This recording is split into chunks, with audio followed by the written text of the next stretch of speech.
Hello, my name is Ben King. I'm a full-stack developer at Planetary. We are a global digital product studio, which is a really fancy way of saying we make web apps. But we want to get into mobile apps, because that's where there's loads of money on mobile apps.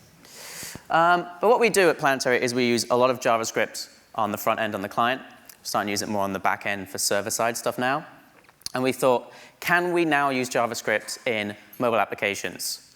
I was like, ooh, I don't know. There's been a few ways to do this over the years, and they've all been terrible. But we've come across NativeScript. It's a new open source framework, and we're betting pretty heavily on it in the company. And we think it's going to be really cool, so we want to share it with you. So what is it? It is a framework for writing iOS and Android applications using XML, JavaScript, and CSS, web technologies. And I bet I know what you're thinking. You're trying to sell me on hybrid web apps. No, we don't do that. The problem with hybrid web apps is you're basically making a website and trying to make it fit in as a native application. And you can always tell on the user experience side that it's not a real app, because it's not. So instead, what NativeScript does is it's a JavaScript bridge to native SDKs. You can access the iOS SDK, the Android SDK, and soon the Windows Phone Universal SDK through a JavaScript bridge. So what does this actually look like in practice? Well, I decided to do a demo because I like to tempt fate a little bit. So we'll see if this works. Oh, there we go. OK, so we've got a little demo application here. I think you can see that. Yeah. So this is super simple. It just pulls in some tweets from the lead developer. We've got this iOS list view here. We can scroll through. You can see that this is not like a web page trying to pretend to be an app. This is the real deal. And we can just dive in and see a detailed view here. And you can tell we can do the operating system UX stuff, so we can do the whole kind of slide in from the side thing here. So that's a really simple master detail app. What does this look like in code? Oh, this is our app. So JavaScript, if you've ever used any ES6, ES 2015, this will look familiar. This is how we create our tweets model, right? We need to get data. We need to show some tweets. So we're pulling in a Twitter module, require Twitter. We're going to get some tweets, and then we're going to set tweets to tweets. There's a lot of tweets. And we're extending observable. So we're extending a NativeScript feature here called observable. So we're going to make an observable array so we can data bind and do all kinds of cool stuff. What is that Twitter file? You see that we had a require Twitter, and then we're calling a function getTweets. What does that look like? Not a lot. We're basically just bringing in HTTP, which is a NativeScript module. Now, the interesting thing about this is on iOS and on Android, whichever platform you're using, NativeScript will automatically do the right thing. So when you're in an iOS app, it's going to do all that SDK stuff for fetching URLs, bringing it back, passing it as a JSON object. And the same in Android, it's going to do the Android SDK equivalent.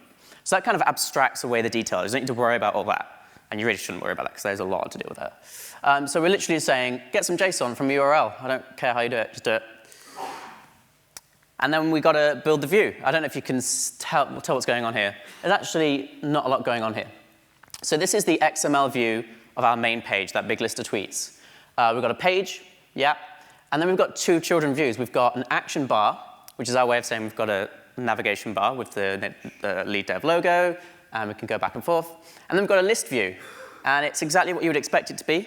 On iOS, it's list view. And on Android, it's a list view. And we can data bind in those tweets. So if you see we've got items tweets there with those little curly braces, we're bringing in the tweets, and then we're iterating over them with a template. And if we zoom in on that item template, this is the meat of really what's going on. Not a lot, again. We've got a stack layout, which is a way of just saying arrange these elements. We've got an image for the icon of the user who posted the tweet. That's just a URL. That'll go and fetch that and bring that in. And then we've just got labels for the username and then the tweet body. So super simple. You can obviously create your views through hardcore JavaScript and just do it manually if you want to. But this XML option is a nice way to kind of visually see what's going on with your views. So we run that, and this is what we get. Doesn't look great. It's not branded, So how do we style this? How do we actually make this look like a good UI? Because obviously we want to go through the effort of making native apps to get that really good user experience. This doesn't look like a good experience. What do? CSS. Now, you'll notice a few things going on here. This isn't real CSS because there is no browser in this. There's no DOM. We're not making a web page. We're making native UI components. So this is kind of an implementation, a subset of the CSS spec. But you can target elements by element or by class name. You can give classes to things, and we can just say the username of the tweet should be bold, and it should have a 14 size. Super simple. But if you want to dive in, this is JavaScript. So the really cool thing here is you can just go in and set the properties in the SDK. So I can say here, this is an iOS thing, set the bar tint color to this nice pink, and that's all going to work. And then we get the nice app that we wanted. So why would we want to do this? Skills reuse. So we've got a lot of web developers. We've got a lot of people that know JavaScript. We can, rather than going and hiring in specific people for iOS, specific people for Android, and then Windows Phone in the future, we can just leverage the skills that we already know. Now, you can go and you dive into the iOS SDK and the Android SDK and learn about the different options and UI components available to you, but you don't need to know Objective-C or Swift or Java. You can just use those through a JavaScript API, essentially. Code reuse is another big thing that we can get out of this because it's all JavaScript, right? You noticed earlier we were saying about on iOS and Android it does the right thing. You can do that a lot with your own components. You can abstract things out into modules and say, OK, on the iOS platform this happens, and the Android platform this happens, but just give me an API that works across everything, and it will automatically do the right thing. And not only that, because it's all JavaScript, we're now at Planetary starting to think, OK, can we take parts of our web app in JavaScript and then carve them out into little pieces and then share them across the web and native mobile applications? Well, there's no reason why not, because if it doesn't try to access the DOM, which doesn't exist here, then it'll all work. It's all JavaScript. There's a community ecosystem of modules. So we saw that HTTP get JSON one. That's an example. But there's all sorts of things. You can call the camera and take a picture and just say, take a picture, and it will do the iOS thing. It will do the Android thing. And you can just make your own and then share them. It's all good. And it's tapping into NPM as well. So you can also bring in JavaScript libraries that are on NPM.